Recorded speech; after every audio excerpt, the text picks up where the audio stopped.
दुख और शाप मुक्ति। आज हम लोग इसका शेष भाग पढ़ेंगे। शेष भाग पढ़ने से पहले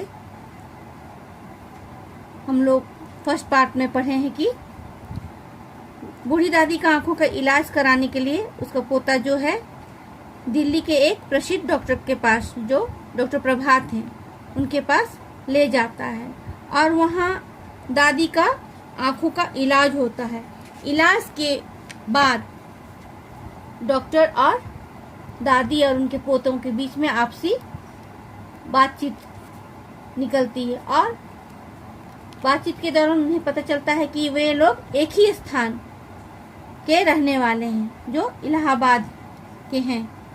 और फिर उसके उपरांत जब बातचीत चलता है तो बाद में कुछ शरारतें चीज़ों को याद करता है और फिर बाद में पता चलता है कि डॉक्टर प्रभात जो मंटू है और बब्बू जो है दोनों आपस में मित्र हैं। और बचपन में डॉक्टर प्रभात ने गलती की थी कि पिल्लों के आंखों में आग के पौधों का दूध डालकर फोड़ दिया था, जो जहरीला पदार्थ है। उसको आंखों में डालने से आंख की रोशनी चली जाती है। और इस प्रकार हम लोग इसकी शरारतों को देखते हैं। अब हम लोग बाकी का शेष भाग पढ़ेंगे। उस गाढ़े चिपचिपे दूध से तीनों पिल्लों की आंखें बंद हो गई। कुछ दिनों बाद आंखें तो शायद खुल ही गई थी, लेकिन वे अंधे हो गए थे। मंटू के इस कुकृत्य की जानकारी केवल मुझे ही थी। यहाँ पर बतलाता है कि मंटू की इस कुकृत्य की जानकारी केवल मुझे, मतलब बब्बू की थी। मैंने उसे प्यारे प्यारे पिल्लों को अंधा बना देने के लिए बहुत भला बुरा कहा था और वकील साहब से शिकायत करने की धमकी भी दी थी, लेकिन मंटू को एहसास हो गया था कि उसने अपनी जिज्ञासा शांत करने के लिए इस प्रयोग के रूप में एक बड़ा पाप कर डाला है। उसने गिड़गिड़ा कर मुझसे कहा था कि मैं यह बात को किसी को ना बताऊं। मैं शायद बताता भी नहीं, लेकिन जब उन तीनों पिल्लों में से 2-3 रात कूकू करते, इधर से उधर भटकते मर गए, मुझे बहुत दुख हुआ और उस दिन मैं बहुत रोया। दादी, माँ और परिवार के अन्य सभी लोग मुझसे बार बार पूछने लगे कि क्यों रो रहा हूँ। पहले मैंने बात छिपाकर अपने मित्र मंटू को बचाने की कोशिश की, लेकिन फिर मुझे तीसरे पिल्ला का ध्यान आया जो अभी जीवित था और उसकी जान बचाना मुझे मंटू को पिटाई से बचाने से ज़्यादा जरूरी लग रहा था। इसलिए मैंने रोते रोते सारी बात बता दी और उस पिल्ले की आंखों का इलाज करा देने की जिद पकड़ी। जब सब लोगों ने मंटू को भला बुरा कहा, वकील साहब ने उसकी पिटाई भी की। मुझे भी बहुत कुछ सुनना पड़ा, क्योंकि मैंने भी सब कुछ जानते हुए भी इस बात को तब तक छिपाए रखा जब तक 2 पिल्ले मर नहीं गए। इस पैराग्राफ में बतलाता है कि जो 2 पिल्ले हैं वो इधर उधर हो करके मर जाते हैं और जब बच्चे मर जाते हैं तो अब बब्बू है जो, उसको बहुत दुख होता है और वो बहुत ही रोता है। जब घर में उसके रोने का कारण पूछते हैं तो वो सारी बातों को बतला देता है, जिसके कारण मंटू को पिटाई भी लगती है और साथ में बब्बू को भी घर वाले लोग डांटते हैं। अब आगे, आखिर तीसरे पिल्ले को बचाने के प्रयास किए गए। मैंने जीत करके उसे पाल लिया। पिताजी ने उसकी आंखों का इलाज भी कराया, लेकिन वह अंधा ही रहा। माँ और दादी उसकी बड़ी सेवा करती थी। मैं भी उसका बहुत ध्यान रखता था। उस समय तो उसकी जान बच गई, लेकिन जब वह बड़ा हो गया तो एक दिन घर से बाहर निकल गया और सड़क पर किसी वाहन से कुचलकर मर गया। यहाँ पर बतलाता है कि तीसरे पिल्ले को बचाने का बहुत ही प्रयास किया गया और बब्बू जो है जीत करके पाल लेता है और सभी परिवार के सारे सदस्य जो हैं उसको मिल करके बहुत ही सेवा करते हैं। लेकिन एक दिन वो घर से किसी तरह निकल जाता है और किसी वाहन मतलब गाड़ी से गाड़ी के नीचे आ करके वो कुचल कर मर जाता है। उस घटना को याद कर मैं हैरान रह गया। बचपन में 3 पिल्लों की आंखें फोड़ देने वाला मंटू आज इतना बड़ा नेत्र चिकित्सक मतलब आंखों का डॉक्टर। इससे भी ज़्यादा हैरानी की बात यह थी कि लगभग 35 साल पहले की वह घटना जिसे मैं भूल चुका था, दादी को अभी तक याद थी। निश्चय ही वह घटना प्रभात को भी याद होगी। तभी तो हम लोगों का परिचय पाते ही अचानक चुप, गंभीर और उदास हो गए थे। यहाँ पर बाबू जो याद करता है कि उस घटना को हैरानी यह है कि ये जो 3 पिल्लों की आंखों फोड़ देने वाला मंटू जो है आज बहुत बड़ा आंखों का डॉक्टर है।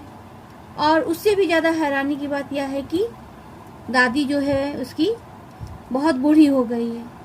35 साल पहले की घटना है और वह भूल चुका है, परंतु दादी को याद है। और यहाँ पर डॉक्टर जो हैं, डॉक्टर प्रभात जो हैं, जिसको घर में पुकारू नाम मंटू है, वो अपने आप में उस घटना को भी याद करता है और शर्मिंदा महसूस करता है। तभी तो वह इन लोगों का परिचय पाते ही चुप, गंभीर और उदास हो गए। ये सारी चीजें उनके चेहरे पे झलकने लगी। अब आगे, लेकिन दादी बचपन की उस बात को लेकर अब तक डॉक्टर प्रभात को बुरा भला कहना ठीक नहीं। मैंने दादी को समझाने की कोशिश की। अब वे मंटू नहीं, देश के माने हुए नेत्र चिकित्सक हैं। दूर दूर से लोग उनके पास अपनी आंखों का इलाज कराने आते हैं। अब तक तो हजारों लोगों को उनकी खोई हुई नेत्र ज्योति लौटा चुके होंगे। क्या इतनी बड़ी सेवा से उनके बचपन का अबोध अवस्था में किया हुआ पाप अब तक धूल नहीं गया होगा? यहाँ पर मंटू अपनी दादी को समझाता है कि दादी, अब तो इस बात को काफ़ी दिन हो गया है और अब वह पहले वाला मंटू भी नहीं है। वह आज बहुत देश के माने जाने एक नेत्र चिकित्सक, आंखों के डॉक्टर हैं। दूर दूर से लोग अपनी आंखों का इलाज कराने इनके पास आते हैं और कितने लोगों को उन्होंने नेत्रों की ज्योति जो है लौटा चुका है। और इतनी बड़ा सेवा वो कर रहा है और बचपन में अबोध अवस्था में किया हुआ पाप अब तक धूल ही गया होगा। अबोध अवस्था बतलाया है कि अनजाने में जो पाप किया है, मतलब बचपन में बच्चा का मन, बचपन में मन जो है बहुत ही चंचल होता है और उस अवस्था में जिज्ञासा की भावना ज़्यादा रहती है कि ये काम करने से इसका परिणाम क्या होगा। और मंटू भी यही मतलब परिणाम को जानने के लिए उसे भी अनजाने में एक गलती हो गई कि 3 पिल्लों की आंखों में उन्होंने आग का जहरीला पदार्थ का रस को डाल दिया और तीनों पिल्ले जो हैं अंधे हो गए। कुछ भी हो, मैं उससे अपनी आंखों का इलाज नहीं कराऊंगी, दादी ने निश्चय के स्वर में कहा। दादी यहाँ पर बहुत घबरा जाती है और एक ही स्वर में कहती है, जो कुछ भी हो, मैं अब मंटू से इलाज नहीं कराऊंगी। दादी का स्वभाव बिल्कुल बच्चों का सा है, हट पकड़ लेती है तो किसी के मनाए नहीं मानती। लेकिन मैंने बहुत समझाने की कोशिश की, लेकिन वे डॉक्टर प्रभात से इलाज कराने को तैयार ना हुई। आंखों में डालने की जो दवाई डॉक्टर प्रभात ने लिख कर दी थी, वह भी नहीं खरीदने दी। परिवार के सब लोगों ने उन्हें समझाया, लेकिन वे टस से मस नहीं हुई। अब यहाँ पर दादी का स्वभाव के विषय में बतलाता है कि दादी जो है उनका स्वभाव बहुत ही बिल्कुल बच्चों के जैसा है। अगर वो हट मतलब जीत पकड़ लेती है तो कितने भी लोग उसको समझाएं फिर भी वो नहीं समझेगी। और डॉक्टर प्रभात से वो इलाज कराने के लिए भी तैयार नहीं हो रही है, क्योंकि डॉक्टर प्रभात जो है बचपन में बहुत भारी गलती कर चुके हैं। उसको याद करके दादी जो हैं डॉक्टर प्रभात के लिखी गई दवाई को भी लेने से इनकार कर दिया। सब लोग जो हैं, घर के लोग जो हैं, उनको बहुत समझा रहे, लेकिन दादी बिल्कुल टस से मस मतलब नहीं हुई। टस से मस करने का मतलब वो बिल्कुल ही किसी की बात को नहीं सुनी। आखिर शाम को मैंने डॉक्टर प्रभात को टेलीफोन किया और दादी की जिद के बारे में बताया। डॉक्टर प्रभात ने गंभीर होकर सब कुछ सुना और बोले, तुम अपने घर का पता बताओ, मैं स्वयं आकर दादी अम्मा को समझाऊंगा। और यहाँ पर जो है दादी का जो पोता है वो हार कर दादी की जीत के सामने हार जाता है और डॉक्टर प्रभात को वो फ़ोन करता है। डॉक्टर प्रभात को दादी की जीत के विषय में बतलाता है। तो डॉक्टर प्रभात ने उनका एड्रेस को मांगते हैं और कहते हैं कि तुम अपना घर का पता बताओ, मैं खुद तुम्हारी दादी से बात करूंगा। लगभग 1 घंटे बाद डॉक्टर प्रभात हमारे घर में थे। दादी से कह रहे थे, दादी अम्मा, मैंने बचपन में जो पाप किया था उसे मैं आज तक नहीं भूला और मैं उस शाप को भी नहीं भूला हूँ जो आपने मुझे दिया था। जब तक आप इलाहाबाद में रहीं, मुझे देखते ही कहने लगती थी, अरे कमबख्त मंटुआ, तूने मासूम पिल्लों की आंखें फोड़ी। यहाँ पर डॉक्टर जो हैं प्रभात जो हैं दादी के घर पहुँचते हैं और दादी के घर में रहकर दादी को समझा रहे हैं और कहते हैं कि दादी, मैंने बचपन में जो पाप किया है उसे मैं आज तक नहीं भूला और आप जो श्राप दिए हैं उसको भी मैंने नहीं भूला हूँ। आप जब भी इलाहाबाद में रहीं, मुझे देखते ही हमेशा कोसती थी कि कमबख्त मंटुआ, तूने मासूम पिल्लों की आंखें फोड़ी।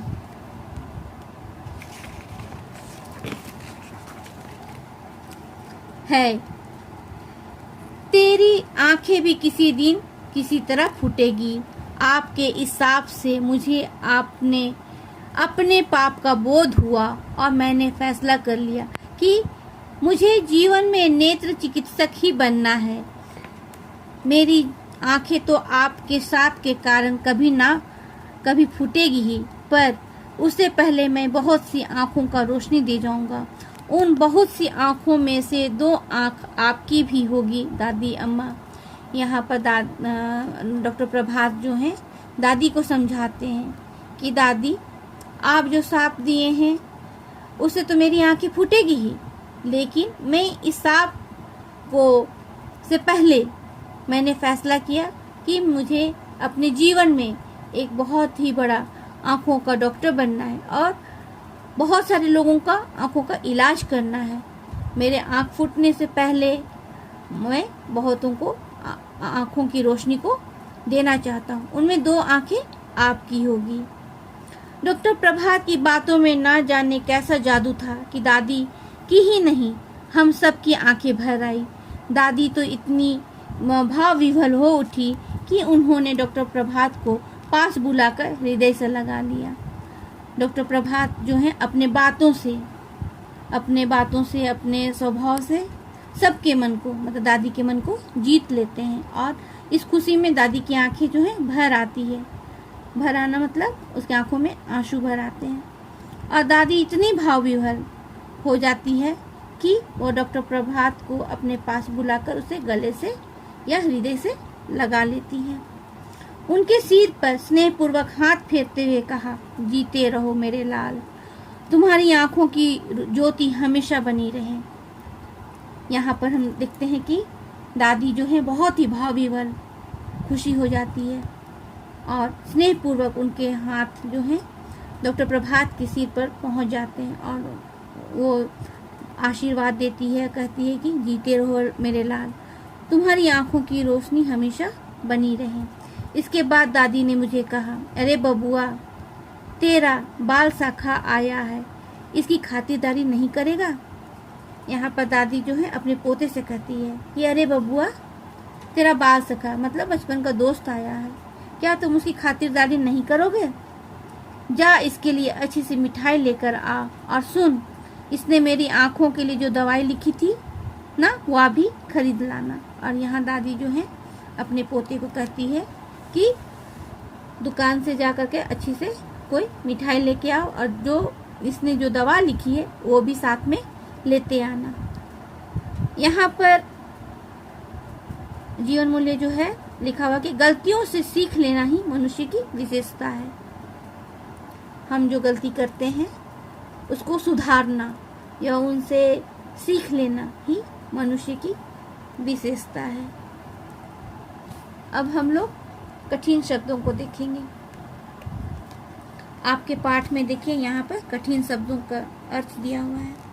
सबों को आप लोग अपनी हिंदी कॉपी में लिख लेंगे और याद करेंगे, और पाठ को भी बहुत ध्यान से पढ़ेंगे।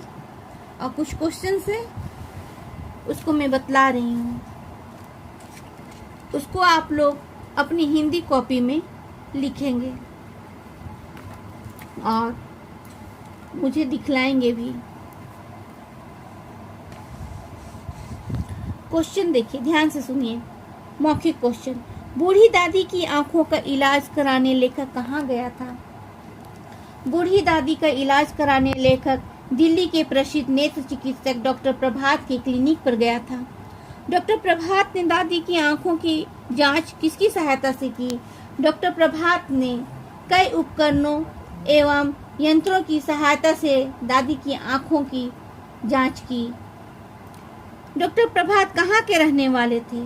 डॉक्टर प्रभात इलाहाबाद के रहने वाले थे। डॉक्टर प्रभात ने बचपन में किसकी आंखें फोड़ दी थी? डॉक्टर प्रभात ने बचपन में कुत्ते के बच्चे की आंखें फोड़ दी थी। डॉक्टर प्रभात ने दादी का स्वागत किस प्रकार किया? डॉक्टर प्रभात ने दादी का स्वागत मुस्कुराते हुए किया। आक के पत्तों को क्यों नहीं तोड़ना चाहिए? आक के पत्ते से निकलने वाला दूध जैसा तरल पदार्थ जहरीला होता है, इसलिए उसके पत्तों को नहीं तोड़ना चाहिए। मंटू ने पिल्लों के साथ क्या किया? मंटू ने पिल्लों की आंखों में आक के पत्तों का दूध डालकर उसकी आंखें फोड़ दी। दादी ने डॉक्टर प्रभात के सिर पर स्नेह पूर्वक हाथ फेरते हुए क्या कहा? दादी ने डॉक्टर प्रभात के सिर पर हाथ फेरते हुए कहा, जीते रहो मेरे लाल, तुम्हारी आंखों की रोशनी या ज्योति हमेशा बनी रहे। दीर्घ उत्तरीय प्रश्न, डॉक्टर प्रभात की मुस्कान अचानक क्यों लुप्त हो गई? बचपन की एक दुखदाई घटना याद आने से डॉक्टर प्रभात की मुस्कान अचानक लुप्त हो गई। डॉक्टर प्रभात ने बचपन में कौन सी शरारत की? डॉक्टर प्रभात ने बचपन में आक के पत्तों से निकलने वाले जहरीले दूध को पिल्लों की आंखों में डालकर उनकी आंखें फोड़ दी थी। बब्बू द्वारा मंटू के पाप का भेद खोल दिए जाने पर घर वालों ने उन दोनों के साथ किस प्रकार का व्यवहार किया? बब्बू द्वारा मंटू के पाप का भेद खोल देने पर मंटू के पिता ने मंटू की पिटाई की। बब्बू को भी इस कारण बहुत कुछ सुनना पड़ा। डॉक्टर प्रभात को सांप से मुक्ति कैसे मिली? डॉक्टर प्रभात ने नेत्र चिकित्सक बनने पर श्राप से मुक्ति मिली।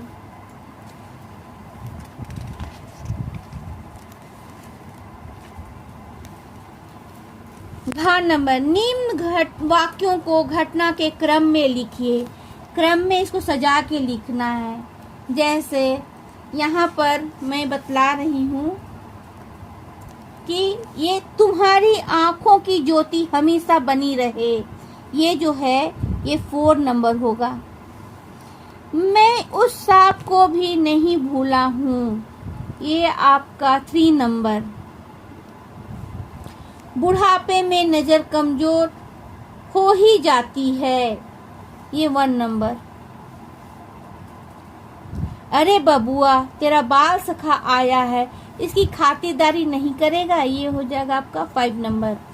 माँ और दादी उसकी बड़ी सेवा करते थे। ये हो गया 2 नंबर। तो अब आपको मैं यहाँ पर समझा रही हूँ कि ये जो नंबर दिया हुआ है उसको आप लोग क्रम में लिखेंगे।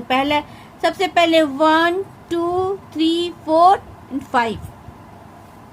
अब देखिए यहाँ पर निम्नलिखित मुहावरों के अर्थ लिखकर वाक्य प्रयोग कीजिए। टस से मस ना होना, अपने स्थान से ना हिलना। वाक्य प्रयोग है, सुरेश को उसका भाई बाजार जाने के लिए कह रहा था परंतु वह टस से मस नहीं हुआ। हृदय से लगा लेना मतलब गले से लगा लेना या प्यार से, हम लोग जैसे कि छोटे बच्चों को भी गले लगा लेते हैं प्यार से। चित्रकूट में राम ने भाई भरत को हृदय से लगा लिया। मुस्कान लुप्त होना, उदास होना। परीक्षा में अनुत्तीर्ण होने के कारण रवि के चेहरे से उसकी मुस्कान लुप्त हो गई थी। भला बुरा कहना, अपशब्द कहना। मनुष्य इतना दुष्ट है कि अपनी माँ को भी भला बुरा कहता है।